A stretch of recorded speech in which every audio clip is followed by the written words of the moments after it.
Chapter 41. It was almost 5 p.m. when David Broccoli glanced at the pile of files stacked haphazardly across his cluttered desk. He had moved on from the Daily Morning Standard. The decision had been simple in the end. He knew he wouldn't enjoy working there if Lola Whitfield remained, so he resigned 1 month after their final meeting in the conference room. His new desk was a graveyard of assignments he had no interest in. Rewrites, puff pieces, backgrounders better suited to an intern or someone on probation. Among the mess sat 2 stained mugs, one from weeks ago, the other from the day before, now ringed into the veneer like coffee-coloured bruises. The sight irritated him more than necessary.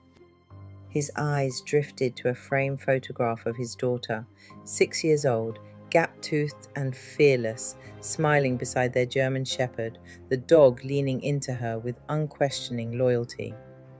The second photo beside it showed the 2 of them in the back garden, mid-laughter, sunlit and alive. Those pictures were anchors and reminders of what actually mattered. He exhaled and turned back to the files, determined to make use of the brief lull ahead. Once his break ended, 2 meetings waited, one to tidy up a mediocre story, the other with a so-called source looking to cash in. He let out a dry chuckle. In journalism, source was a loaded word. Half the time, it meant someone who wanted to stay out of court while profiting from scandal. He picked up his sandwich and took a bite. Chicken and herb mayo. Not bad, but his appetite felt distant. His phone buzzed. He ignored it. It buzzed again, longer this time, from an unknown number. Curiosity won. "This better be good," he muttered, mouth half full. "It is," a voice replied evenly. "Meet me at the tavern tonight, 8 sharp. This one will break headlines." David blinked. "And who exactly is this?" "A friend from Parliament." The line went dead. He stared at the phone, sandwich forgotten. The last time a call like this had come in, it had led to the expose on the Surrey MP, the same man who had enforced lockdown compliance while secretly breaking his own rules. That story had rattled the press, Parliament, and his sanity. A PR machine had tried to destroy him afterwards, but the public had seen through it. He wiped his fingers, stood, and strode past the secretary, a woman who seemed to know everyone's secrets before they did, and stopped outside a door marked by a worn white plastic plaque. Head of Editorial, Tom Gray. He knocked. "Come in." Tom looked up from his MacBook. Elegant furnishings, plush carpet, stacks of old Guardian editions piled like archaeological layers of journalism. This was his sanctum. "Hey, David," he said, gesturing him inside. David dropped into the leather armchair opposite him. "I just got a phone call." Tom raised an eyebrow but stayed silent. Phone calls were a journalist's currency. They didn't give a name, just said they were a friend from Parliament. Told me to meet them tonight, tavern, 8 p.m. Tom leaned back. "Could be nothing, could be something. What's your gut saying?" "I don't know, it sounded serious." "Everything in Parliament sounds serious, until it isn't," Tom replied dryly. "What's hot in the Commons right now?" David shrugged. There was talk of a leadership challenge against the Prime Minister, but that's faded since Jack Smith got caught with his pants down. "With the Justice Minister's wife," Tom added, tapping his fingers. "We listen and we don't judge," David said with a faint grin. Tom ignored it. "Anything policy-wise?" "There's the Immigration Capital Punishment Bill, but it's too extreme, don't you think?" Tom's expression hardened slightly. "Brexit wasn't supposed to happen either. If this is about that bill, we listen." David hesitated. "It's too early to tell." "Then go," Tom said simply. "Just don't be reckless." David nodded, thanked him and returned to his desk. He tidied instinctively, a ritual to calm his nerves whenever something big loomed. Then he called his daughter. "Sweetheart, I won't be home early. Look after Gran, okay?" Okay, Dad. Love you. It was 6 p.m. He decided to leave early. An hour later, he threaded through Bond Street crowds and caught the headline screaming from an Evening Standard kiosk: Rachael Brown found guilty. He thought briefly of Lola and knew she would be celebrating. By 6:45 p.m, David stood before the unmarked oak door of the tavern. It was so discreet it could have been mistaken for the rear entrance of an abandoned townhouse. Inside, however, was another world. Velvet-lined exclusivity swallowed its guests whole. The lighting was low, golden, indulgent. Lamps glowed softly atop marble tables, while shadows clung to dark mahogany paneling like expensive fabric. The air carried the scent of aged wine, slow roasted meat and polished wood, rich enough to taste. A hostess appeared from behind a carved partition, pale and angular, almost otherworldly. Jet black hair fell in a pin-straight sheet to her waist, framing a face reminiscent of Cher.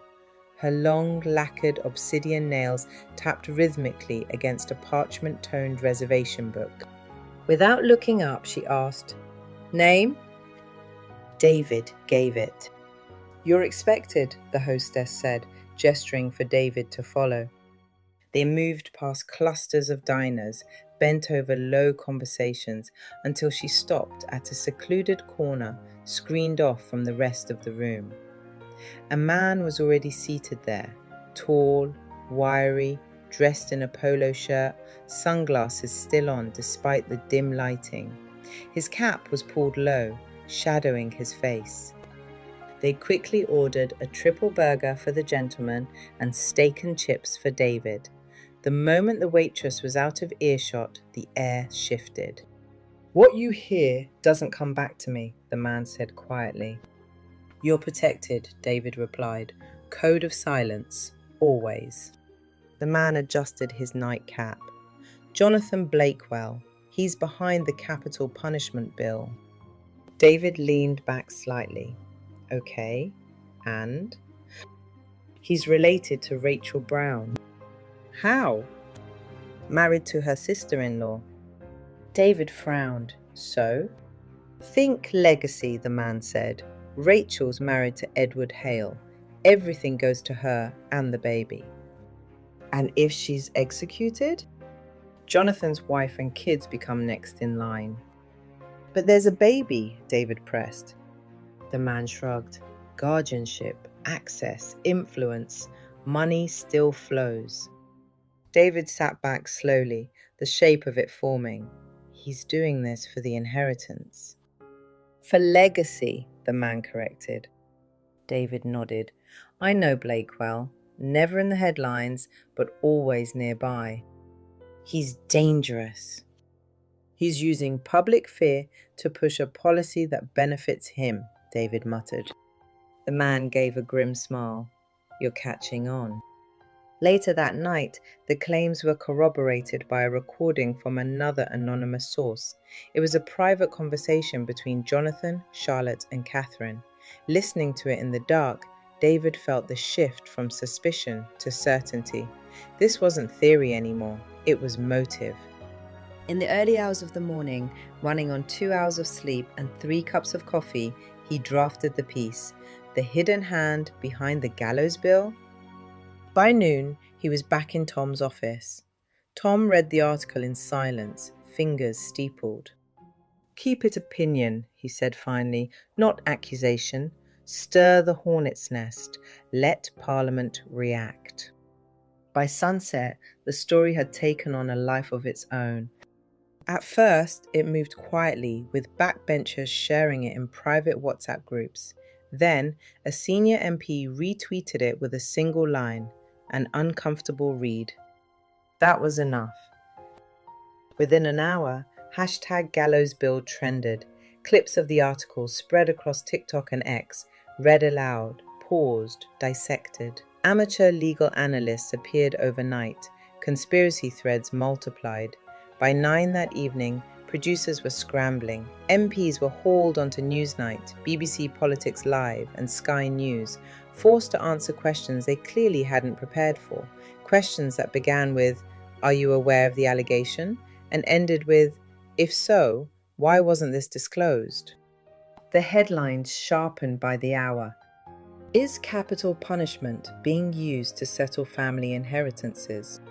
By morning, silence was impossible. Within 72 hours, the bill was quietly withdrawn, pending further review. In her stately home, Catherine Hale slammed the newspaper onto the marble counter. "This is a smear." She turned to Jonathan. "So, what now?" Jonathan exhaled slowly, voice measured. "We go quiet. Politically, we've lost traction." "So she gets away with what she did to my son," Catherine spat. "She is guilty," he replied flatly, already recalculating. Charlotte said nothing, but the exchange lingered with her long after the words faded. Even at dinner that night, she felt distant, watching Jonathan more than speaking. A quiet unease crept in, a sense that something larger had shifted beneath the surface. Then, suddenly, the pieces aligned. Her mother had been blinded by vengeance. She hadn't seen the greater danger sitting at the table. Charlotte was married to a monster. Her eyes narrowed. "What?" Jonathan asked sharply, sensing it. "I am your ticket, aren't I?" she murmured. For a fraction of a second, the mask slipped. The charm fractured and revealed something colder, ruthless, and predatory beneath the surface. It lasted only a heartbeat before smoothing over again, but it was enough. She had seen him, but only now did she realize she hadn't fully known this part of him. It had remained well hidden in plain sight.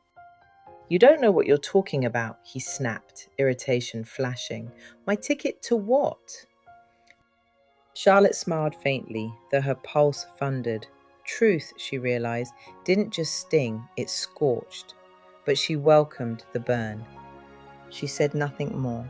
Instead, she watched him a moment longer, as though committing his face to memory. "Charlotte?" he frowned.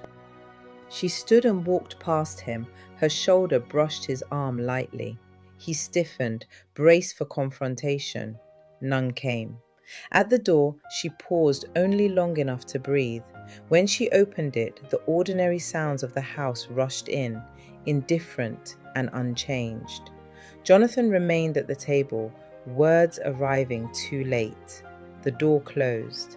He sat alone as the silence stretched, and with slow, dawning certainty, he realized he had lost something far more significant than her trust.